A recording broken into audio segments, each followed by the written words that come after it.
പാഠം 482. ഒരു ഇരുമ്പ് തകിട് എന്തൊക്കെയാണ്?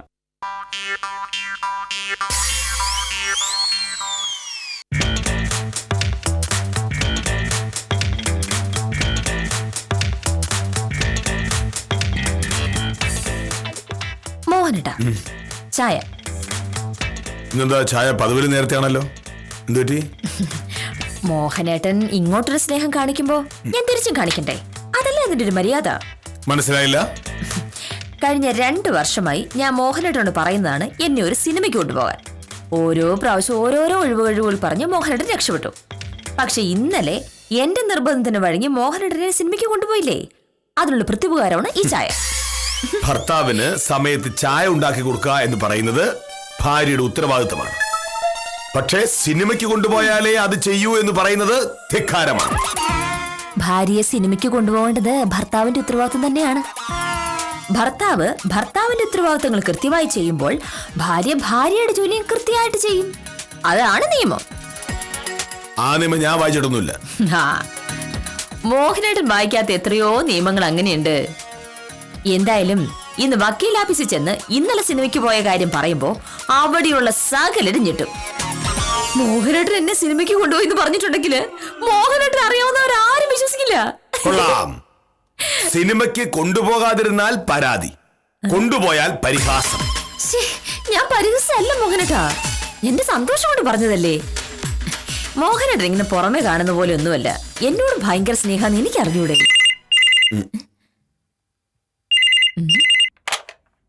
ഹലോ,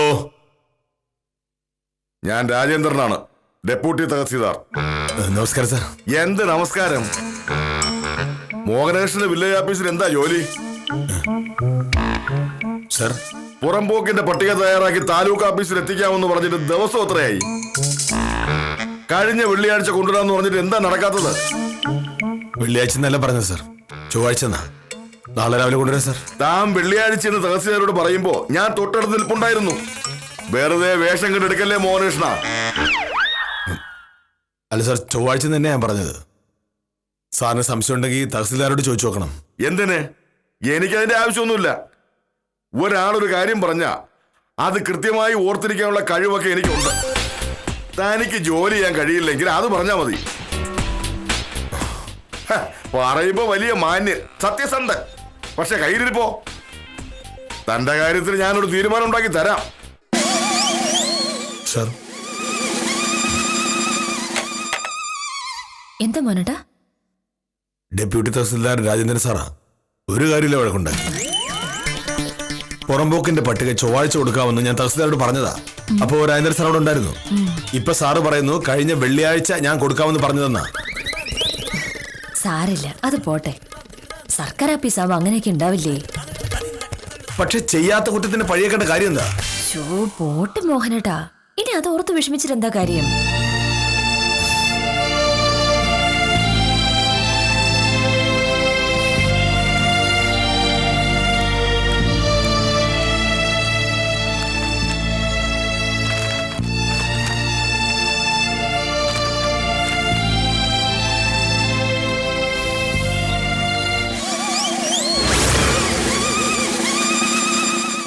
അതെന്താ ഇന്നലെ അങ്ങനെ ഒരു സംഭവം ഉണ്ടായിരുന്നില്ലല്ലോ?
മോഹനേട്ടാ, കഴിഞ്ഞ ആഴ്ച ഞാൻ പറഞ്ഞത് മറന്നിട്ടില്ലല്ലോ?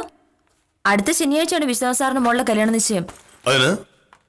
അതിനെന്താന്നോ, നമ്മൾ രണ്ടുപേരും നിർബന്ധമായി കല്യാണ നിശ്ചയത്തിന് ചെല്ലണമെന്ന് വിശ്വനാഥ് സാർ പറഞ്ഞിട്ടുണ്ട്. നീ അത് പറഞ്ഞപ്പോ തന്നെ ഞാനും പറഞ്ഞിരുന്നു എനിക്ക് വരാൻ പറ്റില്ല എന്ന്.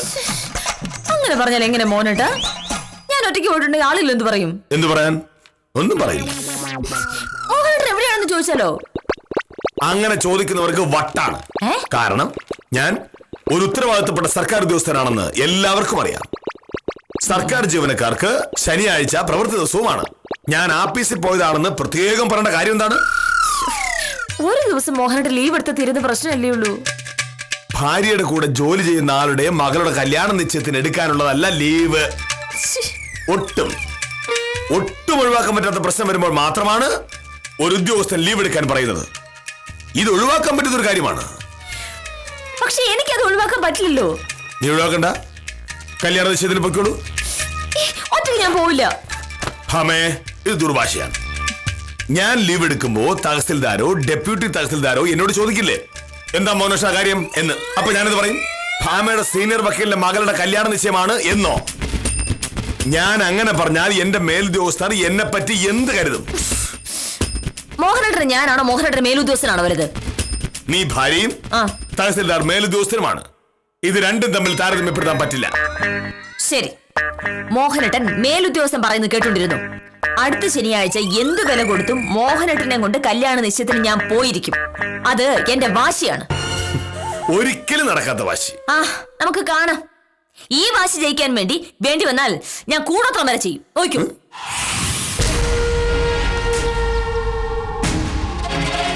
കൂടോത്രം? ഓഹോ, കളിച്ച് അത്രയ്ക്കായോ?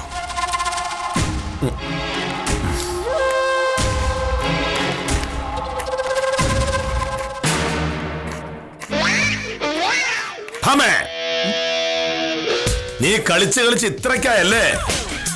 ഇതെന്താ സംഭവം? ഇതെന്താണെന്ന് നിനക്ക് മനസ്സിലായില്ലല്ലേ?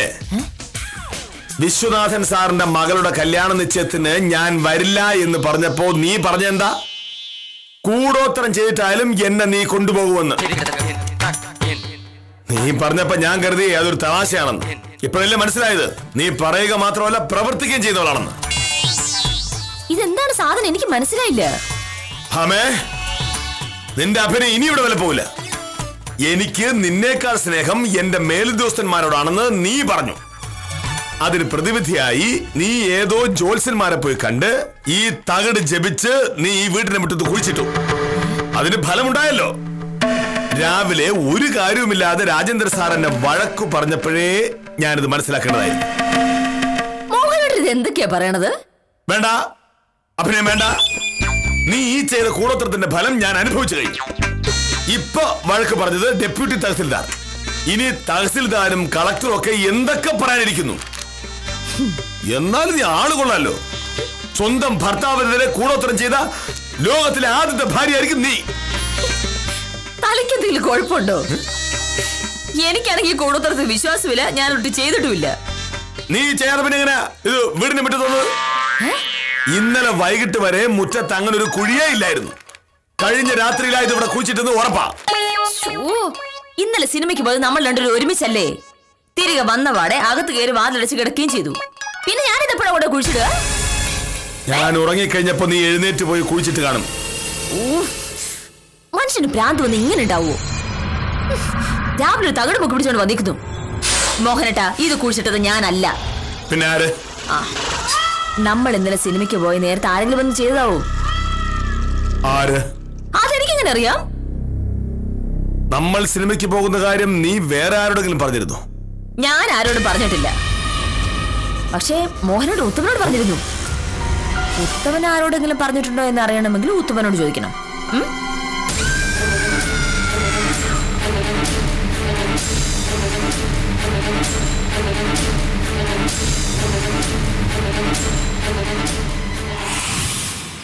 സാറേ, എങ്ങനെയെങ്കിലും പുഷ്പാങ്കലിന്റെ പോക്കോര് ഒന്ന് ശരിയാക്കി തരണം. അവ ഒരു ഗതിയും പരഗതിയും ഇല്ലാതെ നിൽക്കുകയാണ്. ആളുകൾക്ക് പരഗതി ഉണ്ടായി കൊടുക്കലല്ല ഒരു വില്ലേജ് ഓഫീസറുടെ ജോലി. സാറേ അങ്ങനെ പറയല്ലേ സാറേ. സാർ ആ വസ്തു പോക്കോര് ചെയ്ത് കൊടുത്തു കഴിഞ്ഞാൽ അവനത് വിറ്റ് അവന്റെ കടം തീർക്കാം.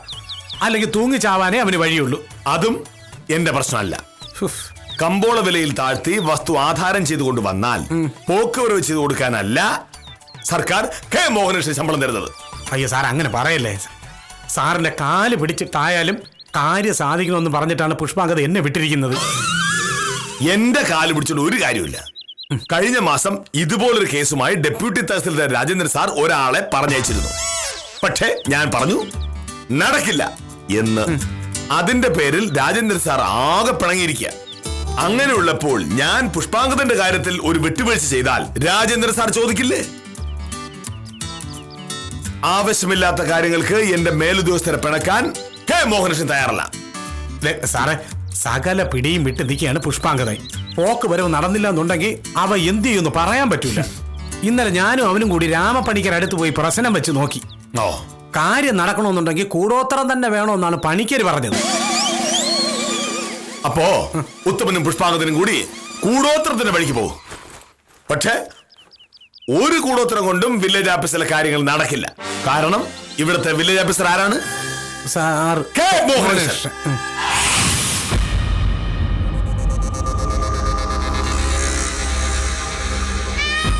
ഉത്തമനാള് കൊള്ളാലോ. കൂടെ നടന്നിട്ട് പാര വെക്കുന്നു. സാറേ, ഉത്തമൻ. ഇതിനാണ് തേടിയ വെള്ളി കാലി ചുറ്റുക എന്ന് പറയുന്നത്. ശരിയാക്കി തരാം.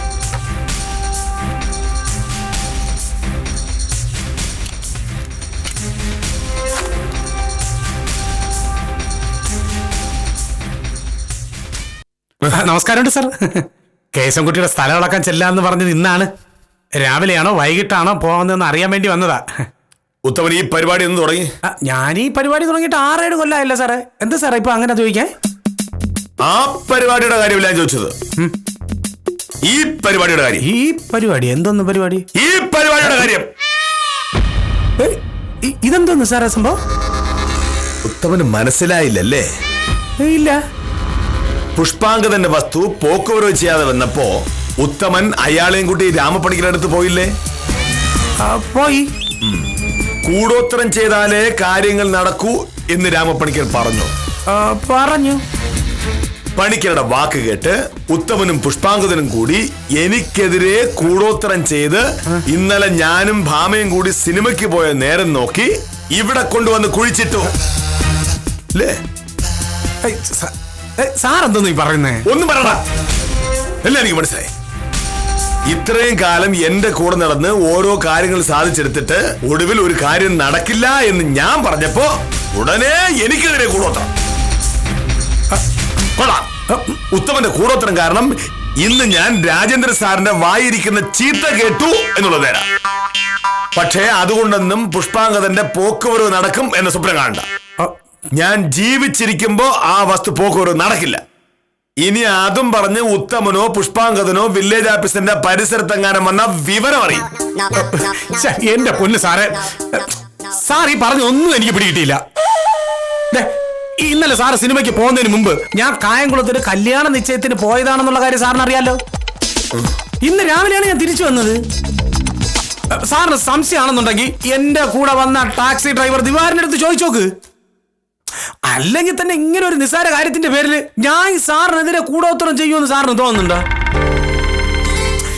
സാറെ, പുഷ്പാങ്കന്റെ വസ്തു പോക്കവരവ് ചെയ്തു കൊടുത്താൽ എനിക്ക് കുറച്ച് കമ്മീഷൻ കിട്ടും. അത് കിട്ടിയില്ലെങ്കിൽ എനിക്ക് തോന്നുന്നു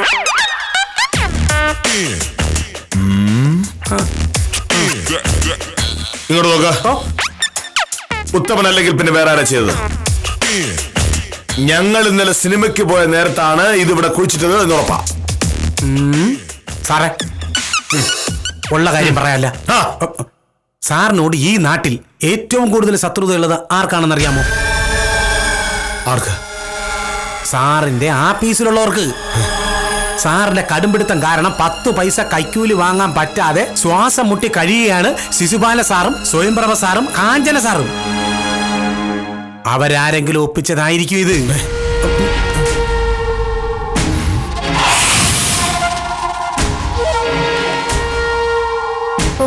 എന്റെ കാഞ്ഞന സാറേ, ആ യോഗണ്ണൻ കോൺട്രാക്ടറുടെ കൈവശാവകാശ സർട്ടിഫിക്കറ്റ് ശരിയാക്കി കൊടുത്തിരുന്നെങ്കിൽ നല്ലൊരു തുക കയ്യിലിരുന്നനെ. ഇന്നലെ വൈകിട്ടും അയാൾ വീട്ടിൽ വന്നിരുന്നു. എങ്ങനെയെങ്കിലും ആ സർട്ടിഫിക്കറ്റ് ശരിയാക്കി താ സ്വയംപ്രഭ എന്ന് പറഞ്ഞു. നമ്മൾ എന്ത് ചെയ്യാനാ? മോഹനേഷ് സാർ വില്ലേജ് ഓഫീസറായിട്ട് ഇരിക്കുന്ന കാലം വരെ അത് നടക്കില്ല എന്ന് ഞാൻ പറഞ്ഞു. അത് മാത്രമല്ലല്ലോ പ്രൊഫസറെ, ഓരോ ദിവസം എന്നെ കണ്ട് ഓരോ ആവശ്യങ്ങൾ പറയുന്ന എത്രയെന്നാ. ഒന്ന് കണ്ണടച്ചാ ഡെയിലി ഒരു 1000 രൂപ പോക്കറ്റ് ഇരിക്കും. വെറുതെ സ്വപ്നം കാണാൻ പറ്റൂന്നുള്ളതേ ഉള്ളൂ ശിശുപാലൻ ചേട്ടാ. മോഹനേഷ് സാർ 1 രൂപ പോലും കൈക്കൂലി വാങ്ങാൻ സമ്മതിക്കില്ല. ഇതുപോലൊരു അവസ്ഥ കേരളത്തിലെ ഒറ്റ സർക്കാർ ഓഫീസിലും കാണില്ല. ഈ മോഹനേഷ് സാറിന് ഒരു സ്ഥലം മാറ്റമോ പ്രൊമോഷനോ കിട്ടിയിരുന്നെങ്കിൽ നമ്മളെ രക്ഷപ്പെട്ടു. ഏതെങ്കിലും നല്ലൊരു ജോത്സ്യനെ കണ്ട് വല്ല കൂടോത്രം ചെയ്യിച്ചാലേ നമുക്ക് രക്ഷപ്പെടാൻ പറ്റും. ഇനിയിപ്പോ ആ വഴി ഞാൻ നോക്കും.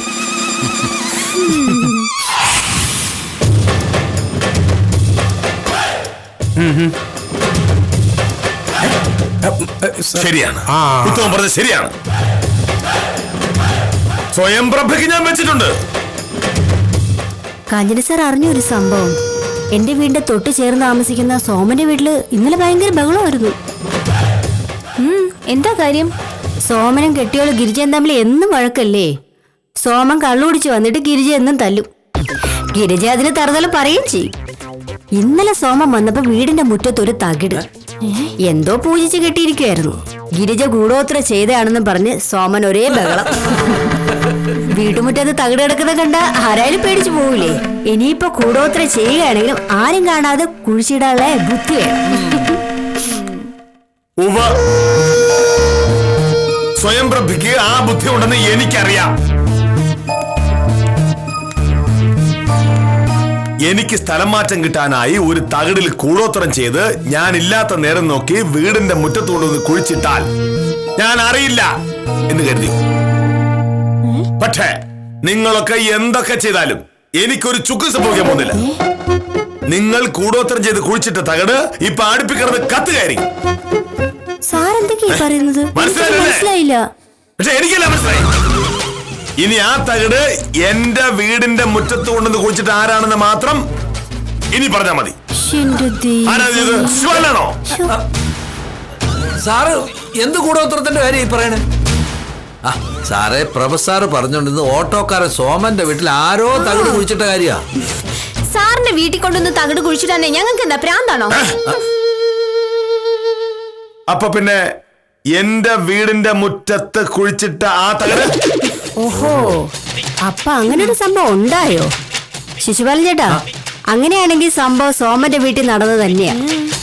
മോഹനേഷ് സാറിന്റെ സ്വഭാവം നന്നാക്കാൻ വക്കീല് ചെയ്തതായിരുന്നു.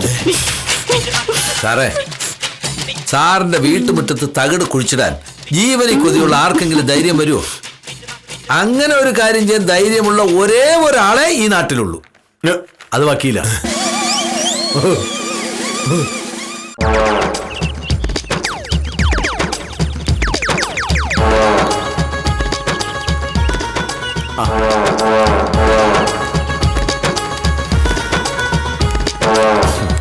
നമസ്കാരം മോഹനകൃഷ്ണൻ സാർ. നമസ്കാരം. ഞാനത് കാണാതിരിക്കായിരുന്നു.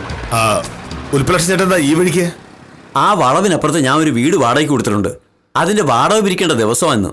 അപ്പൊ ഉൽപ്പലാക്ഷൻ ചേട്ടന് വീടുകൾ ഒരുപാടുണ്ട്? ഒരുപാടൊന്നുമില്ല. ഞാൻ ഇപ്പൊ താമസിക്കുന്ന വീട്, സാറിന് വാടകയ്ക്ക് വന്നിരിക്കുന്ന വീട്, ഇപ്പൊ ഞാൻ വാടക പിരിക്കാൻ പോകുന്ന വീട്. പിന്നെ സാറേ, ഇന്നലെ വൈകിട്ട് ഞാൻ വീട്ടിൽ വന്നിരുന്നു. അവിടെ ആരും ഇല്ലായിരുന്നല്ലോ. ഞാനും ഭാമയും കൂടി ഒരു സിനിമയ്ക്ക് പോയതാ. പാലത്തിനപ്പുറത്തെ ക്ഷേത്രത്തിനടുത്ത് ഒരു ഗംഭീര ജ്യോത്സ്യൻ താമസിക്കുന്നുണ്ട്. പറയുന്നൊക്കെ അച്ചട്ടാ. ഞാൻ ഇന്നലെ പുള്ളിയെ കാണാൻ ചെന്നപ്പോ വിഘ്നങ്ങളൊക്കെ മാറാൻ ഒരു തകിട് ജയിച്ചു വന്നു. അപ്പോഴാ ഞാൻ സാറിന്റെ കാര്യം ഓർത്തത്. പ്രമോഷൻ കിട്ടാൻ താമസിക്കുന്നതിന്റെ പേര് സാറാകെ സങ്കടത്തിലാണല്ലോ. കാര്യം പറഞ്ഞപ്പോ സാറിന്റെ സാറിനും തന്നു ഒരു തകിട്. അതുമായിട്ടാ ഞാൻ ഇന്നലെ വന്നത്. വന്നപ്പോ ആരെയും കാണാത്തോണ്ട് അത് മുറ്റത്ത് കുഴിച്ചിട്ടു. ഭയങ്കര ശക്തിയുള്ള തകിടാ സാറേ. അതാ മുറ്റത്തുള്ളിടത്തോളം കാലം സാറിന് ഒരു ദോഷം ഉണ്ടാവില്ല.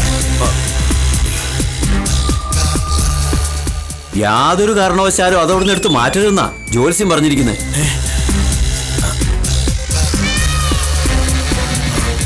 അല്ല സാറ് മറുപടി ഒന്നും പറഞ്ഞില്ല. പോയിട്ട് ഇതിന് അത്യാവശ്യമുണ്ട്. ഭാമേ, ആ തകടവേ രാവിലെ ഞാൻ മുറ്റത്തുനിന്ന് കുഴിച്ചെടുത്ത ആ തകട് എവിടെയെന്ന്? അത് കത്തിച്ചോളൂ. കത്തിച്ചോളൂ. പിന്നെ ആ വസ്തു കത്തിച്ചു കളയാതെ ഇനി ഈ വീട്ടിൽ കാല് കുത്തില്ലാന്ന് പറഞ്ഞല്ലേ മോഹനോട് പോയത്. ഈശ്വര തൊലച്ചു. ഇതാ ഞാൻ പറയുന്നത്, നിനക്ക് അവസരത്തിനനുസരിച്ച് പെരുമാറാൻ അറിയില്ല എന്ന്. ഭാമേ, ആ തകട് ഉൽപ്പലാക്ഷ ചേട്ട കുഴിച്ചിട്ടതാ. എന്റെയും നിന്റെയും നന്മയ്ക്ക് വേണ്ടി ഗോപാല പണിക്കർ പൂജിച്ചു കൊടുത്തതാ. ഇന്നലെ നമ്മൾ സിനിമയ്ക്ക് പോയ സമയത്ത് ഉൽപ്പലാക്ഷ ചേട്ടനാ അതിവിടെ കുഴിച്ചിട്ടത്. ഈശ്വര, ഇനി എന്തൊക്കെ അനർത്ഥങ്ങൾ അവരാ ഇരിക്കുന്നത്. ഗോപാല പണിക്കർ പൂജിച്ച തകട് കത്തിച്ചേലാന്ന് പറഞ്ഞാല് എനിക്ക് അറിഞ്ഞുകൂടായിരുന്നല്ലോ അത്. രാവിലെ മോഹനോട് പറഞ്ഞു കത്തിക്കാൻ, ഇപ്പൊ പറയുന്നത് കത്തിക്കണ്ടായിരുന്നു. എന്നാലും നീ കാണിച്ചത് ഭയങ്കര അഹങ്കാരോ. ഇനി വരാനുള്ളൊക്കെ അനുഭവിച്ചോ. കത്തിച്ചത് നീയാണല്ലോ. നിനക്കായിരിക്കും കൂടുതൽ പ്രശ്നം വരാൻ പോകുന്നത്.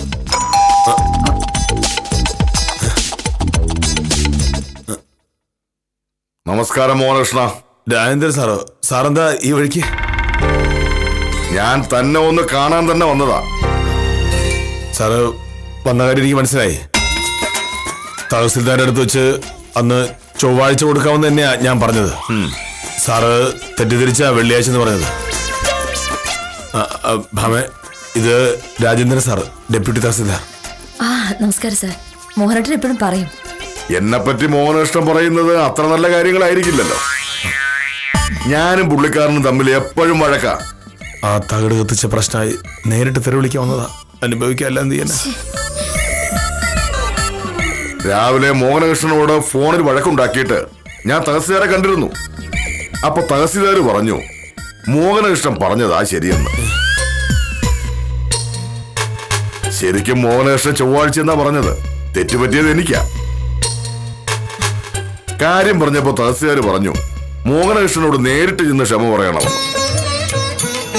വില്ലേജ് ഓഫീസിൽ വന്നാൽ മറ്റുള്ളവരെ അറിയുമല്ലോ. അതുകൊണ്ട് ഇതുവഴി പോയപ്പോ ഇവിടെ ഒന്നിറങ്ങി. ക്ഷമിക്കണം മോഹനകൃഷ്ണ, തെറ്റുപറ്റിയത് എനിക്കാ. വരട്ടെ. അയ്യോ സാർ, ഒരു ചായ കുടിച്ചിട്ട്. വേണ്ട, ഞാൻ ഇറങ്ങാം.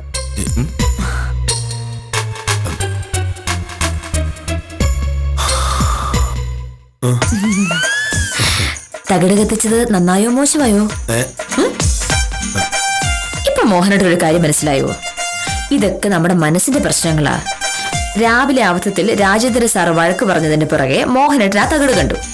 അപ്പൊ കരുതി ആ തകിടിന്റെ ദോഷം കൊണ്ടാണ് പ്രശ്നം മുഴുവൻ ഉണ്ടായിരുന്നത്. അത് കഴിഞ്ഞപ്പോ ഉൽപ്പലാക്ഷൻ ചേട്ടൻ പറഞ്ഞു ആ തകിട് വിശേഷപ്പെട്ട തകിടാണ് എന്ന്.